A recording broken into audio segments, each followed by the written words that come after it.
Porque Cristo resucitó, tenemos esperanza. Porque Jesús resucitó, Él se levantó de los muertos, el pecado ya no nos domina más a usted y a mí. Mire, la resurrección de los muertos es una doctrina que no debe ser olvidada, es parte del Evangelio. Primero a los Corintios 15 trata de ese tema. En el versículo 1 dice: además os declaro, hermanos, el Evangelio que os he predicado. Y en el 3 recuerda ese Evangelio, dice que Cristo murió por nuestros pecados, conforme a las Escrituras, y que fue sepultado y resucitó al tercer día, conforme a las Escrituras.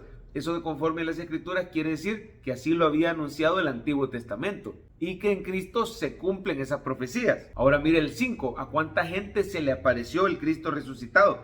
Apareció a Cefas y después a los 12, después apareció a más de 500 hermanos a la vez, de los cuales muchos viven aún y otros ya duermen. Note usted, la palabra duermen se refiere a la muerte del cristiano. Está como dormido nada más su cuerpo, porque va a haber un día que va a resucitar. Ese es el tema central del capítulo 15, la resurrección de los muertos. Pero todo comienza con la resurrección de Cristo. Ay, pastor, pero antes de Cristo ya habían resucitado otras personas. Se narra en el Antiguo Testamento personas que resucitó Elías, personas que resucitó Eliseo. Sí, pero todas esas personas volvieron a morir. Fue una resurrección temporal y no fue un cuerpo glorificado, sino que volvieron a vivir con su mismo cuerpo, que envejece, que se enferma, y volvieron a morir. Cristo es el primero. Aquí el capítulo 15 le llama a Cristo las primicias. Él es el primero que resucita con un cuerpo glorificado para no morir jamás. Y así usted y yo va a haber un día, cuando esta vida se acabe, cuando el Señor nos llame, que nos va a resucitar y nos va a dar un cuerpo glorificado, que no se enferma, que no se cansa, que no envejece, un cuerpo preparado para esa vida eterna donde reinaremos para siempre con el Señor. Mire, los corintios negaban la resurrección, quizá por malas amistades con los saduceos que negaban la resurrección, o la influencia de falsos maestros gnósticos que también negaban que Cristo había venido en la carne, por lo tanto negaban la resurrección. Estas malas amistades de los corintios los habían confundido en el tema de la resurrección. Decía: no hay resurrección de muertos. Por eso el apóstol Pablo, miren el 33, lo que les dice: no erréis, las malas conversaciones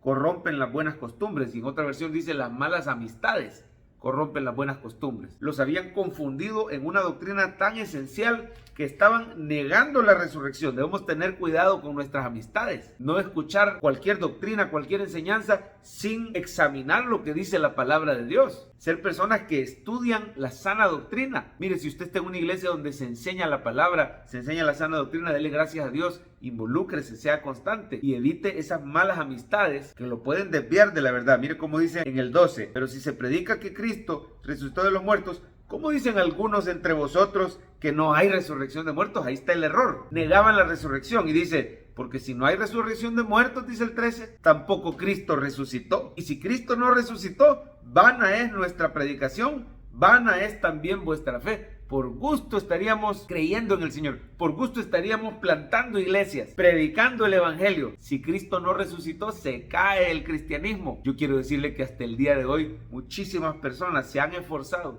y han tratado de negar la resurrección, pero lo cierto es que la tumba está vacía. Ni los romanos ni los judíos, nadie pudo encontrar el cuerpo de Jesús. Empezaron a inventarse rumores de que quizás los discípulos movieron la piedra, quizás los discípulos le pagaron a los soldados, quizás los discípulos se robaron el cuerpo, pero estos discípulos murieron bajo esa dura persecución y estuvieron dispuestos a dar su vida porque sus ojos habían visto al Cristo resucitado. Nadie fue capaz de hallar el supuesto cuerpo de Jesús, ni lo van a hallar, porque lo cierto es que Cristo resucitó, está reinando a la diestra del Padre, y nuestras vidas transformadas son prueba de que la resurrección es real. Pablo continúa, dice: si Cristo no resucitó, somos falsos testigos, dice el 15. Somos hallados falsos testigos de Dios, porque hemos testificado de Dios que Él resucitó a Cristo, el cual no resucitó. Ahora mire el 16, porque si los muertos no resucitan, tampoco Cristo resucitó, y si no resucitó, vuestra fe es vana, aún estáis en vuestros pecados. Usted y yo seríamos dominados por el pecado si Cristo no hubiera resucitado. Es el poder del Cristo resucitado el que nos libra del pecado.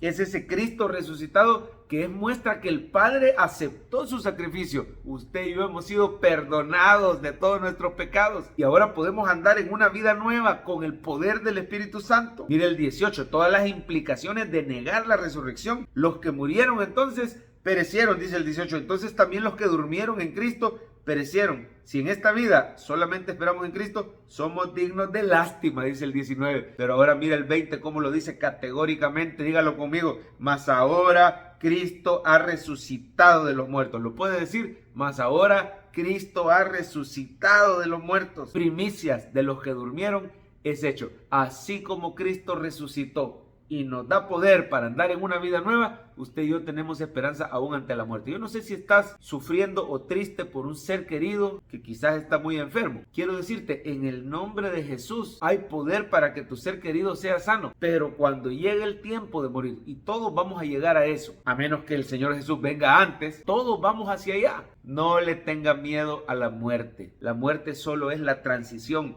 de esta vida a la verdadera vida, la vida eterna con el Señor. La muerte es el paso de este cuerpo de corrupción a un cuerpo de incorrupción. Así lo explica el apóstol Pablo. Usted lo puede leer en casa. Quizás no lo vamos a cubrir todo por falta de tiempo. El capítulo 15 es bastante largo, pero le animo a que lo lea. Después Pablo empieza a explicar más detalles acerca de la resurrección. Dice, este cuerpo es sembrado en corrupción y es resucitado en incorrupción. El Señor nos da un cuerpo celestial, un cuerpo glorificado como el de Cristo al resucitar. Pero mire, no le tenga miedo a la muerte. Ahí comienza la verdadera vida. Recordemos todos los días, Cristo resucitó, hay esperanza, nuestros pecados son perdonados. Termino con esto, los últimos 2 versículos nos dicen cómo vivir a la luz de la resurrección. Dice el 57, mas gracias sean dadas a Dios, que nos da la victoria por medio de nuestro Señor Jesucristo. Recuerde que usted tiene victoria en el poder del Cristo resucitado. Viva agradecido con ese poder y aprovéchelo todos los días. Viva en comunión.